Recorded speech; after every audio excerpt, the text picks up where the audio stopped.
East Lansing Public Library brought Black History to life today, welcoming the Black History 101 Mobile Museum.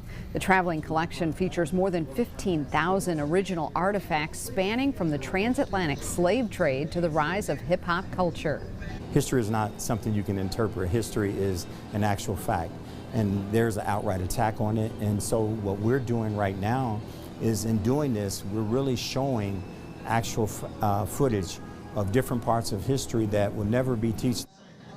The museum has spent 3 decades bringing Black history and culture directly to communities across the country, marking its 30th anniversary last year. State lawmakers are taking new steps to help students with dyslexia learn to read. State Representative Kathy Schmaltz of Jackson is pushing a plan to make sure schools have the specialized support these students need. The new bill would require every public school district to have at least one teacher trained in the Orton-Gillingham approach.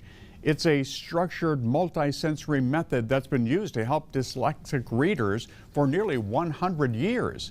The House Education and Workforce Committee approved the bill on Wednesday, sending it to the full House for a possible vote.